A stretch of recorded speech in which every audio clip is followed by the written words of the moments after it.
Hi అండి. ఈరోజైతే మెంతుల పులుసు అయితే చేసుకుందామండి. మెంతుల పులుసు చాలా మంచిదండి హెల్త్కి. ఛానల్ సబ్స్క్రైబ్ చేసుకొని వచ్చేయండి, రెసిపీ చూసేద్దాం. మెంతుల్ని ముందుగా నీటిలో ఒక అరగంట నానబెట్టుకోవాలి. చింతపండుని కూడా నీటిలో నానబెట్టుకోవాలి.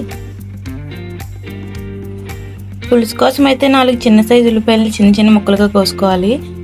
2 టమాటాలు, 4 పచ్చిమిర్చి కూడా ఇలా చిన్న చిన్న ముక్కలుగా కోసుకోవాలి. ముందుగా స్టవ్ వెలిగించి కళాయి పెట్టుకుని ఆయిల్ అయితే వేసుకోవాలండి.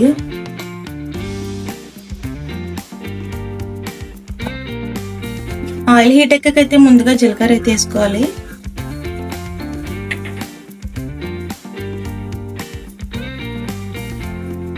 కొంచెం కరివేపాకు కూడా వేసుకోవాలి.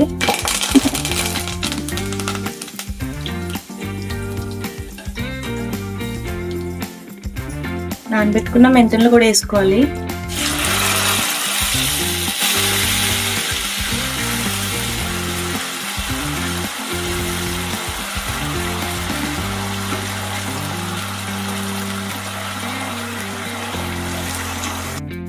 ఇందులోనే పచ్చిమిర్చిని కూడా వేసుకోవాలి.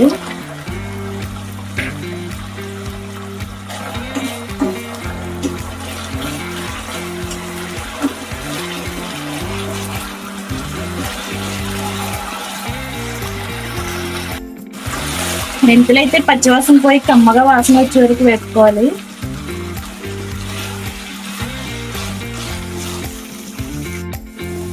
మెంతులు అయితే బాగా వేగాయి. ఇలా రంగు మారిన తర్వాత కోసి పెట్టుకుని ఉల్లిపాయ ముక్కలను అయితే వేసుకోవాలి.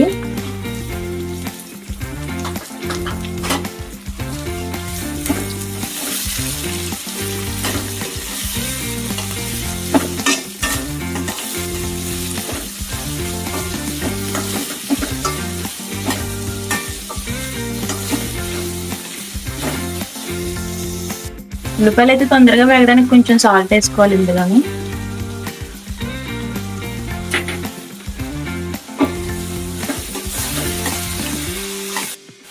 కొంచెం పసుపుని కూడా వేసుకోవాలి.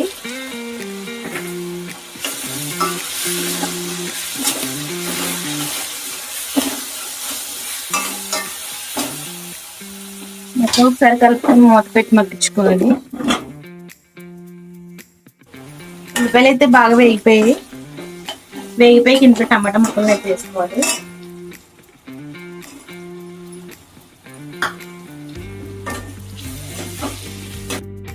ఇందులోనే కారం, సాల్ట్ అయితే వేసుకోవాలి. వేసుకొని కలుపుకొని మూత పెట్టుకోవాలి 2 నిమిషాలు. మూత తీసుకొని మొత్తం ఒకసారి బాగా కలుపుకోవాలి.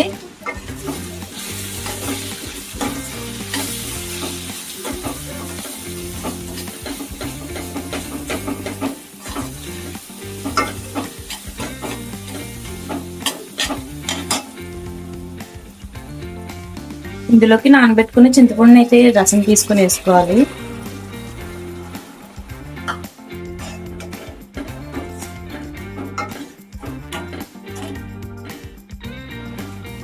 ఒకసారి పులుసులో సాల్ట్, కారం అది సరిపోయిందో లేదో చూసుకోవాలి. చూసుకొని హై ఫ్లేమ్ లోనే 5 నిమిషాలు మరగ పెట్టుకోవాలి.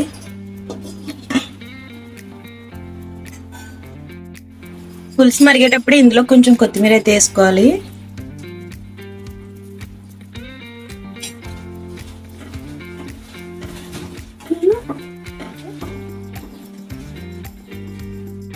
అంతేనండి, మెంతుల పులుసు అయితే రెడీ.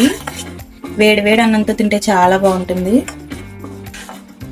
నేను చేసే మరిన్ని వంటలు మీ దాకా రావాలంటే ఛానల్ని లైక్ చేసి సబ్స్క్రైబ్ చేసుకోండి.